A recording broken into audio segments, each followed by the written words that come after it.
So, David, we were talking before I hit record about this kind of, you mentioned in our email, kind of the inner calculus changing Yeah. of clients. So, before we get into that, I want to get a little bit of background of how you came to understand this thing we don't talk about, which is how things change with our clients and maybe how we're not aware of it and why that affects the long-term retention we have with our clients. Okay. So let's start a little bit from the angle I'm coming at it from. And I've got a very varied background. I've got a scientific background. I'm a chemical engineer by training, and I've worked with companies at a very high level for search and marketing and decision making, and recently fitness. And certainly all those areas seem very different, but they're united by a single thread. It's our behavior. What is it that drives us? What is it that actually makes us do some things, and what stops us from doing other things?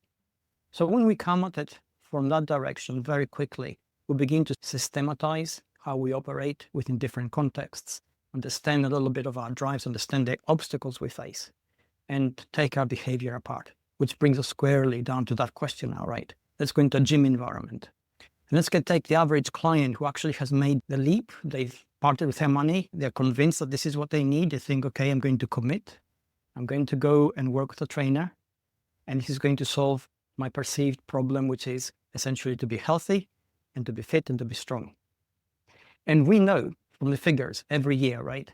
We come to January, and by the middle of January, we have a dropout rate of about 35 to 40%. By the middle of February, we're down to about 55 to 60%. And then from the 40% that we actually retain, only about 30% come regularly. And then we're probably going to retain between 15 and 18% of those clients. So it's pretty bad. And it happens every year. If it happens every year, we understand that the motivation is there. People actually are parting with their money. They're making plans in their heads. They're coming to the gym prepared to work. And then there's a disconnect somewhere. And that's what we actually need to look at. And here's what we know from neuroscience. We know that essentially every decision we make is emotional, and then we apply logic in order to justify it. So a client coming to a gym, to a trainer, they'll tell him, the classic question is, why are you here? They'll give you all sorts of things, right? Some are fitness, kids, grandchildren, all those things. I want to be better. I want to lose weight. I want to look stronger, all those elements. And the trainer, being a professional, will accept them at face value, put together a plan, and try and work with that client to meet those goals. And in the process, most of the time, there's going to be a disconnect as the client draws further and further away. And the trainer won't always know why. And this is where that calculus comes in. If we exercise, that's a stressor to ourselves. And that stressor, we are hardwired to avoid. So if we are actually willing to put ourselves through it, the moment we make that decision, we have calculated a specific value in terms of the outcomes we're going to receive. So if I come to you and I say, okay, it's January now, by May, I want to look stronger. And you put me through my paces, and it's hard, right? And you don't let me slack off. You don't let me drop out. You push me every way. You try to understand what it is that's stopping me, because I want to look stronger. And then I stop coming a little bit because, I'm busy, I'm stressed, and life gets messy. And then I drop out for a couple of weeks, and then I come back and I say, yeah, it's hard, I'm going to do it, but now I'm not really into it. And you can't understand what's changed. I was going so well. And this is what has changed.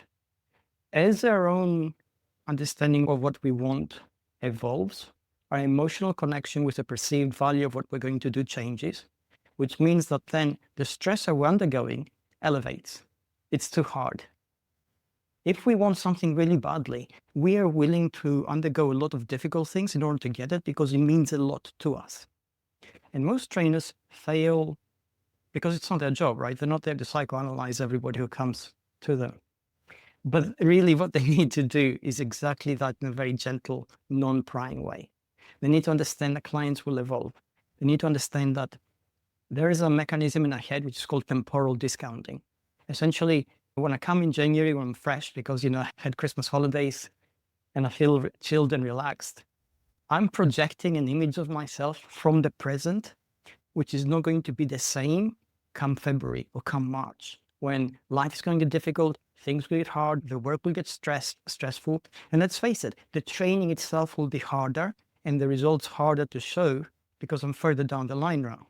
I'm a little bit fitter, so I'm not getting as strong as I thought. I'm not getting as lean as I thought, as quickly as I expected. I failed to understand all this. I'm thinking, maybe the trainer is not very good. Maybe the gym is not very good. Maybe, I should drop this and come back later. And that's where the disconnect happens. So really, we need to say, okay, how do we solve this? Because that's what it is. And there's a hard way to do this and an easy way to do this.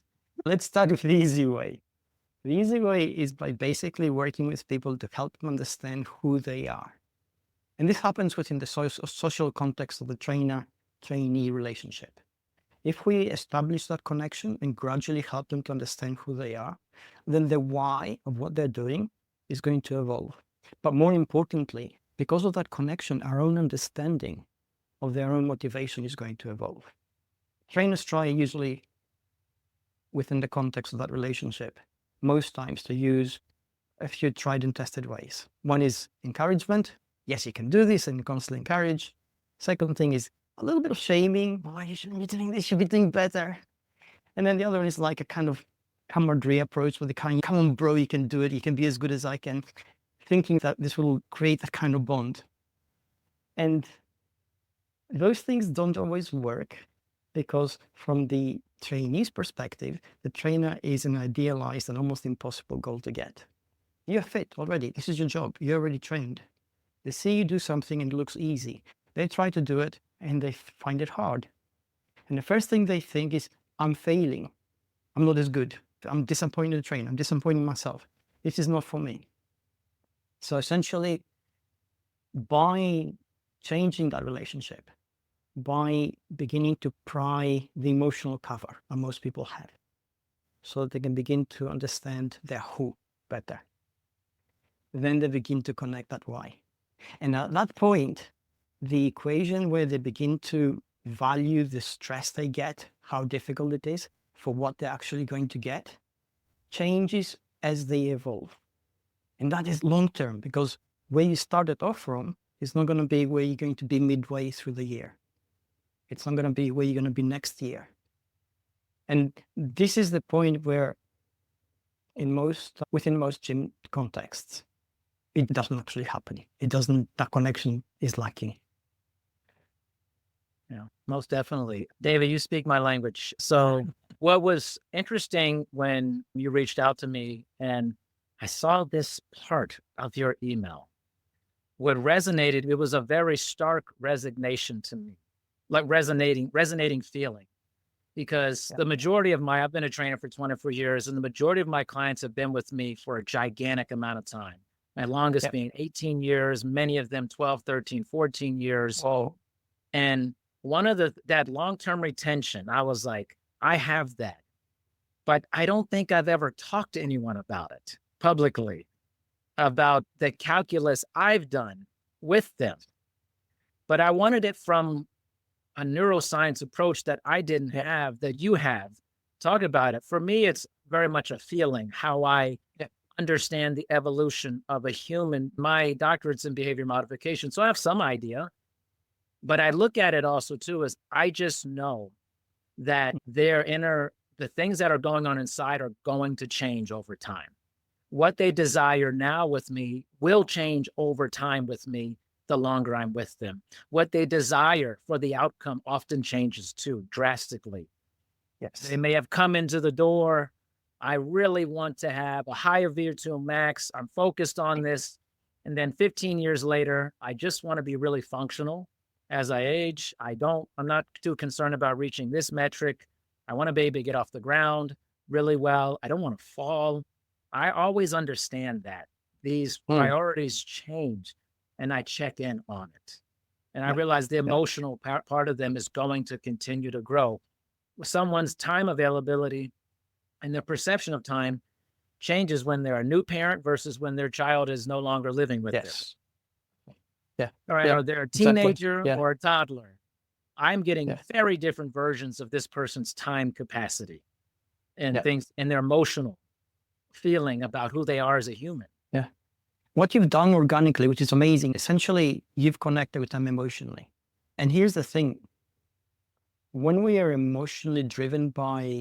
we're driven by our emotions, we also begin to feel there's an evolution of how we perform.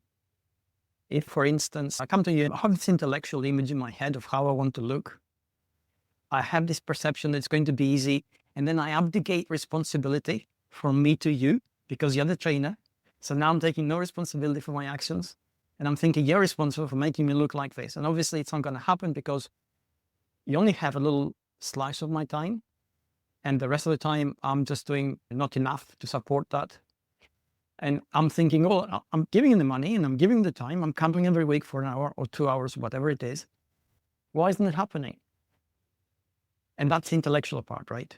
And then you connect with people emotionally. You say, okay, let's see how this makes you feel and see how this makes you feel. And the makes you feel part, as you said, changes throughout their life. But what doesn't change is the sense of how they feel. If they want to feel happy and active and capable in their body, and they actually feel that because it changes their confidence, we know now that essentially that also changes the reward system in the brain in terms of how dopamine allows us to do things. And we also know that essentially motivation itself, when we get rid of all the willpower and discipline, all those other things which we dress around it, is essentially the willingness to do something from a place where you don't feel so good to a place where you actually feel better. And the transition, of course, is through exercise, is a slice of discomfort.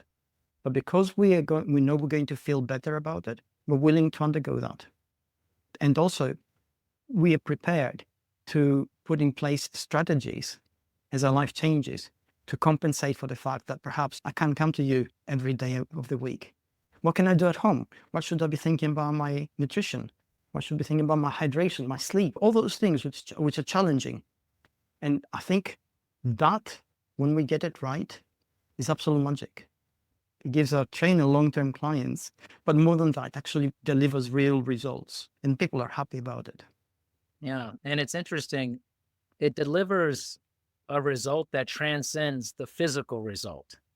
Yes. It delivers a more human result, a Yes. much larger result of feeling better inside your body and outside your body, and the confidence you Yes. feel to kind of cope with life, deal with the Mm. stresses of life. That is actually one of the greatest marketing tools to me, to a client, is deeper than the surface level feeling over time. Yeah, exactly. I've written a book on fitness, and basically in it, I said that, if we, at every part of our life, if we're followed around by a nutritionist, a psychologist, and a personal trainer, then we can be perfect human beings because those things are taking care of us. It doesn't happen. From what you say, that's exactly the kind of thing you actually provide. They come to you to change them physically. We know that we will not change physically if we don't change mentally, because then that affects the psycho-emotional part of us that drives our motivation. It drives, for many of us, the neurochemistry that guides our stress levels and how we react to external stressors, which then affect our internal states. And then those in turn, depending on the level of impact that the external world has on us, affect how our body responds to exercise. By connecting all those dots, by connecting the emotional part of it, by understanding the evolution that essentially we are a process rather than a fixed kind of machine that's going to go through a few stages and stop and stay there fit forever or whatever it's going to be, then that allows that kind of relationship to change. And I'm really heartened by the way you approach it. Thank you. I appreciate it. I wish I could tell you that when I started all these years ago, I knew all this information. I definitely did not. I was very early in my academic journey, but I always was someone who when people ask me, David, so why did you get into fitness or become a personal trainer? I said, because fitness just seems like a good platform to create long-term relationships. Yeah. That was my own version for me, is that I like meeting people and I like nurturing long-term committed relationships. This seems like an ideal platform for that. I never went at it the other way. I just like working out and I'm going to help some people. It was actually more selfish for me, that I just wanted to have the courage to meet more people and to learn how to nourish these relationships, because I think a lot of our job is we're serial daters that are trying to be committed in committed relationships over and over again. Yes, absolutely. And I think a lot of people discount the power of the social connection as well. We know for a fact today that when it comes to fitness, we need four things, right? We need exercise, obviously, and we need good nutrition, and we need sleep, because good quality sleep in order to basically repair and build. And then we need good social connections. If the social connection with your trainer is detrimental to you because they're so idealized in your head and they do so many things that actually only make you feel bad, or it's impersonal because the person thinks that what they need to do is motivate you to do the physical stuff, then socially that doesn't connect. And that has a serious implication on the emotional component of us. And we know that brains calibrate by actually connecting with other people. And that's how we calibrate, because our brain can't self-diagnose. But more than that, we know from a neuroscientific point of view that when two people connect, especially in as, shall we call, emotionally vulnerable environment as a gym, where a trainer is actually addressing needs which kind of make you feel insecure, we know that their brain waves actually sync when they gel, which means that essentially you elevate people. They might be doing things which make them physically uncomfortable, but emotionally you're lifting them. And again, this is something which isn't always taken into account. But when it is, it's that kind of magic, as you say. People stay with you forever. But more than that, they actually become better people because of the connection. So you're saying like in terms of neuroscience, there's, I may be hacking this up, like a frequency that starts to come together. It's a way it's a way the brain analyzes the external world. And you have two people having a conversation, which is essentially what happens in sort of personal trainer context environment. And they exchange ideas and they exchange instructions, and the brain processes that. And they basically, if we could actually, when they gel, if we actually take an fMRI shot of their brains, the brainwaves which are involved in that kind of analysis are almost identical. And that shows that their worldview at that point has synced. They're what we would call on the same page, both of them. And that makes an easy connection, because then they both understand each other without a lot of effort. That's vital. That's so important. That's actually amazing, that the science behind that syncing up together, to be able to see that. I never thought about it that way, but I feel it though. I often feel it, that when I'm with someone, I feel that energy between us, like we're both into it. Like when two people are into something, you feel it. You're into it. You're looking forward to it. It feels easier to be there, even under the discomfort of that stress. You still keep showing up. I always say one of the 80% of the trainer's job is getting the client to show up regularly. If a person shows up regularly, willingly, regularly, you've done a huge service already. You have already created a very successful situation. That means that emotionally they also feel that connection. So they feel that it doesn't matter how hard the training is, you elevate them. They actually sense that. And that's difficult to do. It means because you have to be alert yourself in the other person's worldview. And let's face it, you're going to have a lot of clients. They're going to be from different sort of socioeconomic backgrounds, different experiences, different kind of memories and knowledge.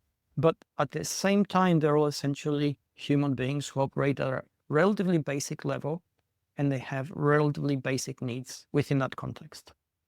And being able to meet them at that level, I think, is an interpersonal skill that not many people actually bother to develop. They think, okay, I know my stuff, I know what I'm doing, I know what you have to do, so why don't you just do it? And it doesn't work that way. It's interesting. I want to ask this. You said people don't usually bother to do it. Why? Why do you think that? It's energetically expensive. You know from yourself, when you work with clients, essentially you don't just tell them things which they do. You put part of yourself out there. At the end of the day, you feel a little bit drained yourself because of that energy output involved in the connection. And you are building connections with them. That's why it's so difficult. It's like with friends. If you have regular friends, what do? You don't just go out with them every so often. Occasionally, you'll just check up on them. You'll send them a text, a quick phone call, say, how you doing, bro? Are you okay? All these things take thinking, they take energy to maintain that relationship. So it's no different when you have a client in front of you who has a world of problems around them which you don't see. They come to you and now you have to decompress them, get them back to where you need them to be on a baseline level so they can actually function, and then build them up a little bit and sync with them. And all that is energetically expensive. When you do it, it's not just professional, but it's also responsible because you're responsible for them. That's powerful. I haven't heard the responsibility part before. That's so powerful, though. I want to go back to you were talking about there's an easy way and there's a hard way to do this. And you mentioned the easy way, just the encouragement or or a not a great way, shaming people upward. What's the harder way? And scientifically, what's the best way to get to the harder way that I felt myself to that way? But I would love to hear from you the harder way more scientifically. The hard way is to go inside, to essentially help the person identify who they are in that particular moment. And also understand, because if they understand that, if they begin to understand who they are, and most of us don't, right? When it comes to our identity, we have two parts. We have the ascribed part, which is the external world that tells us you're a student, you're a father, you're a worker, you're a boss, whatever it is. All those labels come with expectations. They come with a sort of a job description, which most of us are happy to follow because they make the external part of our life easier, right? Because we fit in. And then there's the avowed part of our identity. It's what we want really deep inside. And a lot of the times those things don't sync. And truly, for somebody to stick with you on something as difficult as a physical transformation that has a mental and a psychological component, you have to get them to sync a little bit inside. So they're not constantly fighting against themselves, which means then they don't subconsciously fight against you as you guide them.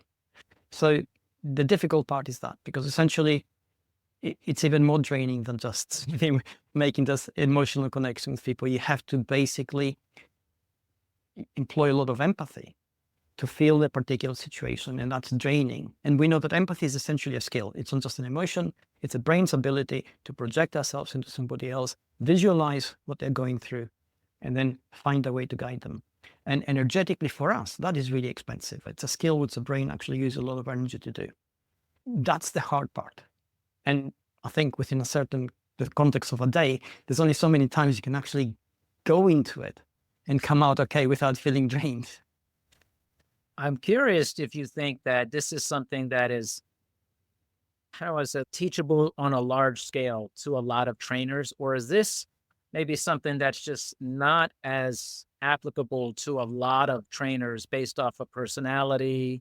I know that's on a spectrum of different things, but, or that just their desire to want to actually do it, like the energy. What are your thoughts about that? I'm curious about it. It's interesting, right? Okay, I employed something differently in a massive workforce for a client, which had to do, it is almost 250,000 people in that workforce.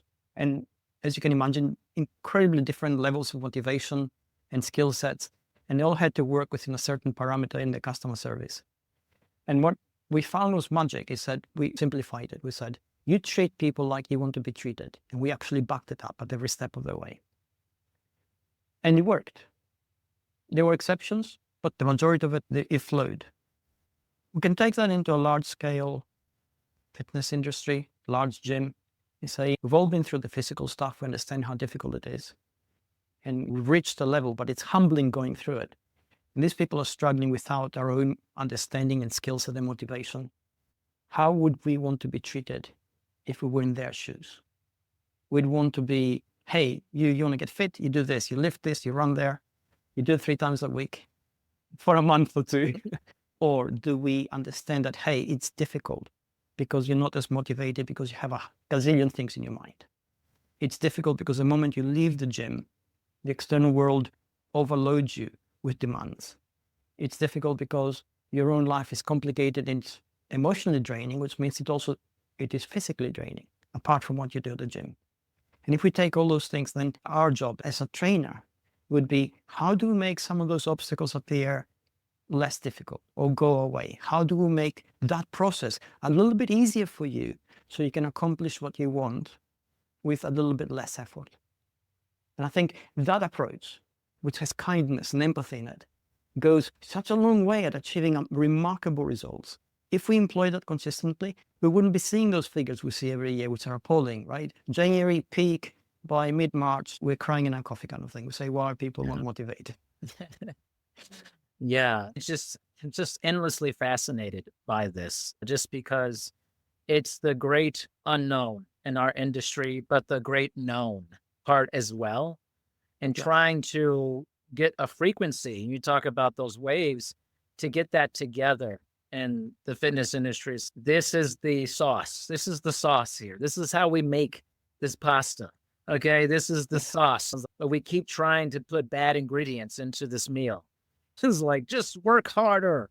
Just, why aren't you showing up? And we shame people. We shame our clients into trying to show up, and then we shame ourselves as well Yeah. by not Yeah. understanding our own calculus in the Yes. business and not understanding who we are and why we're doing this for that. Yes. Yeah. The great disconnect often is there in that as well. Yeah, absolutely. And I think what you said is magic, right? Because a lot of the times the context around us as fitness trainers, fitness instructors, allows us to forget our own path, our own duty, right? And then we become like drill sergeants where we shout commands and expect them to be obeyed, thinking that's the way. Yeah, exactly. This is just wonderful stuff. David, I appreciate you giving me some of your time and just great information. Thank you so much. Yeah, Thank you. I just never hear anyone talking about this, but I experience it all the time in my life. And I want to give this knowledge from my own knowledge and someone like yourself to my colleagues who desperately want to have long-term relationships with their clients Yes. and financial stability, but they're going about it in a way that's very counterintuitive always. Yeah. Let's plug in the plug together. Yeah. Let's do that. Yeah, absolutely. And I think having this kind of information is exactly part of what will shift things in the right direction. So I really appreciate what you're doing. Thank you so much. And I would love for just in this that we'll have your show notes and stuff, but if you could mention a little bit how people can connect more with your path in this and just more of your work. Yeah. You can find me at davidamerland.com, and you can just Google me and all my socials will show up. Awesome. Thank you so much, David. I appreciate your time. Thank you.